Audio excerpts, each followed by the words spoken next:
ठीक है, 2019 में जो विधानसभा का चुनाव था उसमें 75 पार का नारा दिया था।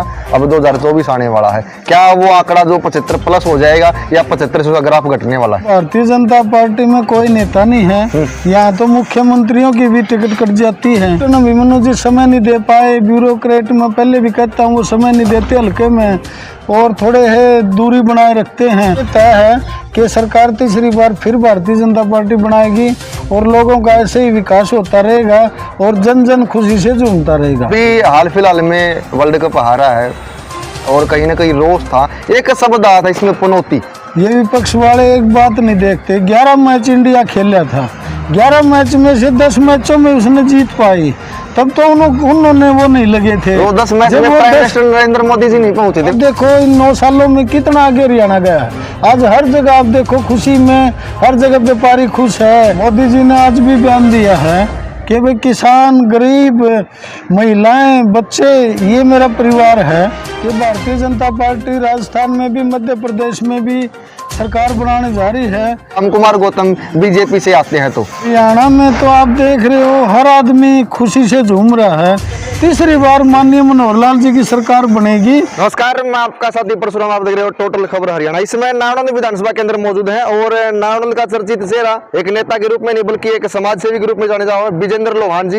सर नमस्कार, स्वागत आपका। नमस्कार परशुराम जी, आपके और आपके दर्शकों का सबसे पहले तो मैं हाथ जोड़कर नमस्कार करता हूं। सर कल का दिन शेष बचा, कल 2 तारीख, 3 तारीख को रिजल्ट डिक्लेयर हो जाया होगा। 5 राज्यों में चुनाव थे, 5 राज्यों में कितना मानते कि भाई इस स्टेट में हमारी सरकार बन सकती है? माननीय नरेंद्र मोदी जी के नेतृत्व में पूरे देश में भारतीय जनता पार्टी की लहर है और हर आदमी विकास की ओर अग्रसर है। तो इसको देखते हुए आप राजस्थान, मध्य प्रदेश तो छोड़ो, हर जगह बीजेपी अपना झंडा लहराने जा रही है। कांग्रेस वाले तो बोल रहे हैं कि सर 500 में कांग्रेस सरकार बना रही है और इससे विपक्षी पार्टियां कुछ भी कहें ये तो आपको सामने परसों पता चल जाएगा। और आज आपने सर्वे में भी देखा है कि भारतीय जनता पार्टी राजस्थान में भी, मध्य प्रदेश में भी सरकार बनाने जा रही है। तो वैसे भी मैं जब राजस्थान में घूमा तो वहाँ लोगों में बड़ा उत्साह था। जो कांग्रेस के नेतृत्व में लोगों को अनदेखा किया गया, तो हर आदमी भारतीय जनता पार्टी की ओर अग्रसर है। तो राजस्थान और मध्य प्रदेश में बाकी जगह भारतीय जनता पार्टी सरकार बनाने सर एक समीकरण सा नहीं बन पाता। जिस तरह से वसुंधरा जी को सीएम चेहरा नहीं घोषित किया, उसके बाद में बैक साइड उनको रखा गया है, तो ऐसा अनुमान लगाया जा रहा था कि अगर वसुंधरा जी कांग्रेस को सपोर्ट करती हैं तो फिर बीजेपी को जीतना मुश्किल हो जाता है। देखिए भारतीय जनता पार्टी में कोई भी चेहरा नहीं होता, यहाँ सिर्फ जो भारतीय जनता पार्टी का कार्यकर्ता है वही चेहरा है। इसमें वसुंधरा जी भी हमारी नेता है और जो भी मतलब पार्टी जो ऊपर से फैसला करती है कि भाई किसको बनाया जाए, इसमें किसी का भी नंबर आ सकता है, इसमें कोई पहले से तय नहीं होता इस पार्टी में।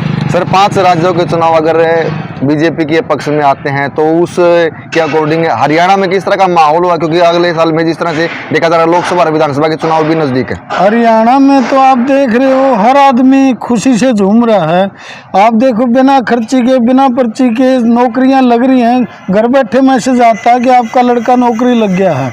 हर जगह आप विकास देखो, हर गाँव में, गलियों में रोड बनने लग रहे हैं। आप नानौल में भी देखो मेन रोड भी बनने लग रहा है, गलियों में भी चल रहा है, हर जगह लाइटां लग रही हैं। तो मतलब हर जगह विकास की ओर है। इसलिए तीसरी बार माननीय मनोहर लाल जी की सरकार बनेगी और राजस्थान और मध्य प्रदेश में आने बाद तो और ज्यादा लहर हो जाएगी। सर ये आप बोल रहे कि नारनौल में अभी जो रोड बनाई दे रही है, तो जो 4 साल जो कहाँ था फिर ये विकास, कहाँ छुपा हुआ था? अब 1 साल के अंतराल में लगातार विकास पे विकास होता दिखाई दे रहा है।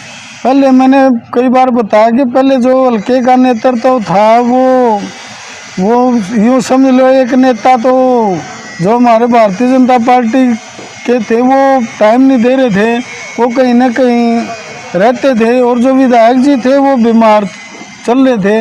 अब वो भी स्वास्थ्य से ठीक हैं और वो भी हल्के में अपना प्रयास कर रहे हैं। लेकिन माननीय मनोहर लाल जी ने सभी हल्कों में विकास, बराबर विकास का एजेंडा बनाया हुआ है। ठीक है, आप कैप्टन साहब को ब्यूरोक्रेट बोलते हैं सर, आउट ऑफ स्टेट रहते हैं और अभी जिस तरह से देखा जा रहा है नालंद में और कोई कैंडिडेट नहीं है, कोई बीजेपी का चेहरा नहीं है। कैप्टन साहब एमपी के भी कहीं ना कहीं लग रहा है कि भी ताल ठोक सकते हैं विधानसभा में अगर माना जाए सर, क्योंकि जिस तरह दादा गौतम के अनुमान लगाए जा रहे हैं, आसार से हैं कि भाई वो बीजेपी में आ सकते हैं, तो फिर किस तरह का माहौल रहा अगर राम कुमार गौतम बीजेपी से आते हैं तो? ऐसा है जी, भारतीय जनता पार्टी में कोई नेता नहीं है। यहाँ तो मुख्यमंत्रियों की भी टिकट कट जाती है, तो यहाँ किसी की ना ये बोती है, सब अपना अपना काम कर रहे हैं। ठीक है, कैप्टन अभिमन्यु जी समय नहीं दे पाए, ब्यूरोक्रेट में पहले भी कहता हूँ वो समय नहीं देते हल्के में, और थोड़े है दूरी बनाए रखते हैं, और उनके तो अपने अपने व्यापार हैं, राजनीति में वो कम करते, लेकिन फिर भी बड़े भाई हैं, हमारी तो शुभकामनाएं हैं भाई वो आगे बढ़ें और बड़ी जगह से अपना चुनाव लड़ें, और हमारे उनके साथ शुभकामनाएं हैं। क्या बड़े इलेक्शन की आप उम्मीद करते हैं? अगर विधानसभा में नाणों से प्रकाश हो तो क्या विजेंद्र लोहानी की सपोर्ट करेंगे? ऐसा, मैं भारतीय जनता पार्टी का कार्यकर्ता हूँ, हमारे लिए तो कमल का फूल ही सब कुछ है। जो भी चाहे सर माननीय मनोहर लाल जी हमें प्रतिनिधित्व दें नालंद का या किसी और का दें, हम तो कमल के फूल के साथ रहेंगे जी। ठीक है सर, आपने पर्ची खर्ची का जिक्र कर दिया और कहीं ना कहीं ये बीजेपी की बड़ी जो कामयाबी भी रहेगी, जो अगला चुनाव होगा उसमें बगैर पर्ची खर्ची के नौकरियां लग रही हैं। समस्याएं क्या है सर? जो स्कीम जो लॉन्च कर रही है अलग अलग, उनमें समस्याएं भी तो आती होंगी, समस्याएं नहीं बताते आप लोग? समस्या एक, हरियाणा जो है रूरल एरिया है, इसके अंदर जो टेक्नोलॉजी है वो टेक्नोलॉजी ठीक है लागू कर दी, लेकिन अभी तक हरियाणा में सही तरह से जैसे 5G है, 5G अच्छे से लागू नहीं हुआ है, तो इस कारण से थोड़ी बहुत टेक्निकल समस्याएं आ रही हैं, वो धीरे धीरे ठीक हो जाएंगे। सर अभी जिस तरह से किसान आंदोलन फिर से अगर सर तैयार हो गया है, और जेपी साहब का एक पहले आंदोलन में भी बयान आया था कि, और अब फिर जिस तरह से एक बयानबाजी चल रही है कि जिस तरह से किसानों के बारे में बोला था, क्या शोभा देता है ऐसा शब्द? ऐसा जी, देखो मोदी जी ने आज भी बयान दिया है कि भाई किसान, गरीब, महिलाएं, बच्चे, ये मेरा परिवार है। किसानों के लिए शुरू से आज आप देखो, किसानों के लिए आप मंडी में भाव पूरा मिल रहा है फसल का, उठान साथ के साथ हो रहा है, और तीसरे दिन किसान के खाते में पैसा आने लग रहा है, और किसान को क्या चाहिए? लागत आय का भी जिक्र नहीं करे सर। 2022 में किसानों की आमदनी डबल हो जाएगी, वो अभी तक फार्मूला यूज नहीं किया। देखिए होने लग रही है, और बहुत जल्दी ये जितने काम हैं, जो काम कोई 70 साल से, जो 60 साल से सरकारें और थी उन्होंने काम नहीं किया, तो वो अब हल्का पिछड़ा हुआ है। हरियाणा को एकदम आगे बढ़ाने के लिए समय चाहिए। आप देखो इन 9 सालों में कितना आगे हरियाणा गया है। आज हर जगह आप देखो खुशी में, हर जगह व्यापारी खुश है, मजदूर वर्ग खुश है, सबको टाइम पे राशन मिल रहा है। और अब हमने पूरे नालंद हल्के के अंदर पूरे में पहले मेडिकल कैंप लगवाए थे, अब जो है युवाओं को प्रोत्साहित किया था।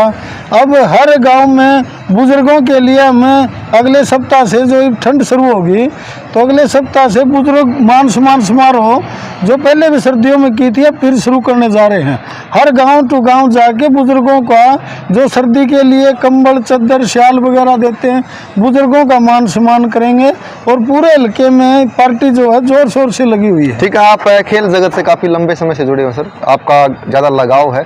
अभी हाल फिलहाल में वर्ल्ड कप हारा है, और कहीं ना कहीं रोष था, एक शब्द आया था इसमें पनौती।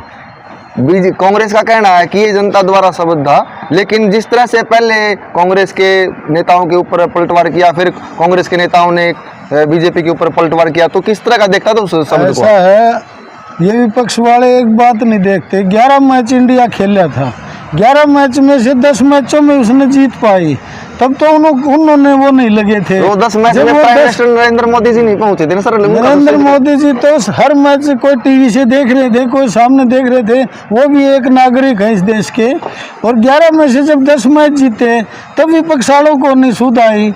एक मैच इंडिया हार गया तो इनको खटकने लग गया। ठीक है, मैं ये पूछ रहा हूँ सर कि जो ये पनौती शब्द आया है, क्या ये कांग्रेस की देन है या जनता जनार्दन की देन है? ये कांग्रेस वाले अभद्र भाषा का प्रयोग करते हैं, उन्होंने अभद्रता करनी है, क्योंकि ये शुरू से इनकी आदत रही है गलत बोलना। और हम तो यही कहते हैं, उनका काम गलत बोलना, हमारा काम विकास करना है।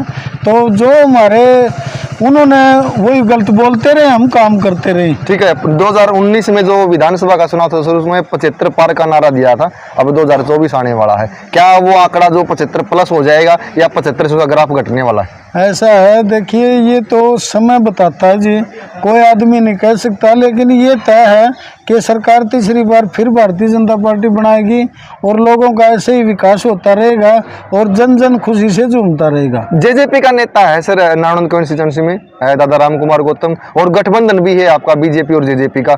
अभी आप भी अलग अलग तैयारी कर रहे हैं, आपका चीफ मिनिस्टर अगर जेजेपी वाले भी अगला चीफ मिनिस्टर की तैयारी करें तो किस तरह से कंपेयरिंग? जेजेपी वालों ने तो पहले तो हमारे राम कुमार गौतम जी को मंत्री बना के वो, अब वो राजस्थान में भी सरकार बनाने जा रहे हैं, तो वो तो जी हवा में रहते हैं। उनके साथ हमारे सहयोगी पार्टी है, उनके के साथ शुभकामनाएं हमारी, लेकिन उनका अपना काम है। वो तो कहते थे राम कुमार गौतम को मंत्री बनाएंगे, वो भी बना दिए। अब बोले सरकार बनाएंगे राजस्थान में, वो भी बनाने जा रहे हैं। वो उनका तो देखो अलग ही मामला है, बाकी हमारी सहयोगी पार्टी है, शुभकामनाएं हमारी उनके साथ है। लोहान साहब, आप जो भी बोलते हैं वो डंके की चोट पर बोलते हैं, इफ बट की में कुछ नहीं करते हैं। ये या उसमें चाहे बीजेपी का कोई नेता हो या जेजेपी का या कोई विपक्ष का नेता हो, 2024 के आपने ताल ठोक दिए नारनौंद विधानसभा से, तो आपकी तैयारी किस तरह की चल रही है, किस तरह के आपके एजेंडे होंगे? पूरी तैयारी है, पूरे हल्के का अपने को सहयोग मिल रहा है। पूरे जब भी गांव टू गांव जाते हैं तो सभी आशीर्वाद देते हैं, तो पूरे हल्के में लहर है। बाकी समय बताएगा, समय बड़ा होता है, लेकिन जो ये लोग झूठ बोल के पीछे लोगों के वोट ले गए थे, इनको जनता भगाने का काम करेगी और युवाओं का आगे ले आएगी। और मैं तो ये कहूँगा जो जिन्होंने कर लिया खा लिया उम्र होगी, वो अपना काम कर लें, युवाओं को आगे आने दें, वो हमें आशीर्वाद दें। ठीक है सर, जिस तरह से 5 स्टेट का परसों रिजल्ट आने वाला है, आपको कितना लगता है कि भाई 2 स्टेट में हमारी सरकार वापसी करती है या 3 स्टेट में या 5 में फतेह करेगी? देखिए ये तो समय की गर्भ में है, बाकी ये तय है कि भारतीय जनता पार्टी चाहे टोटल विधायक जोड़ लेना, सबसे बड़ी पार्टी भारतीय जनता पार्टी उभर के निकलेगी इन चुनाव में। बहुत बहुत धन्यवाद सर। हाँ जी, ये थे नारनौंद के जो भविष्य के आने वाले विधायक है विजेंद्र लोहान जी, और ताला ठोक दिया नारनौंद विधानसभा से कि अगला चुनाव 2024 का विजेंद्र लोहान जी लड़ने वाले। परसों जो रिजल्ट आने वाला है 5 स्टेटों का, उसमें कहीं न कहीं सरकार की और विपक्ष की धड़कनें तेज हो रही है। कितने स्टेटों में वो कितनी सरकार बन पाएगी और उसका असर आने वाले चुनाव में जो लोकसभा और विधानसभा का हरियाणा के ऊपर कितना असर पड़ने वाला है। और स्पष्ट कह देते हैं कि विजेंद्र लोहान जी ने ब्यूरोक्रेट इंसान है। कैप्टन अभिमन्यु जी बाहरी राजनीति करते हैं, जो हल्के की राजनीति है वो कहीं ना कहीं लोगों से दूरी बना के रखते हैं। विजेंद्र लोहान जी ने ताल ठोक दिया है 2024 के विधानसभा चुनाव के लिए। तो आप किस तरह से देखते हैं, जिस तरह दादा गौतम अगर बीजेपी में विलय करते हैं तो क्या विजेंद्र लोहान जी की टिकट कट सकती है? कमेंट सेक्शन में अपना जवाब जरूर कीजिए। धन्यवाद।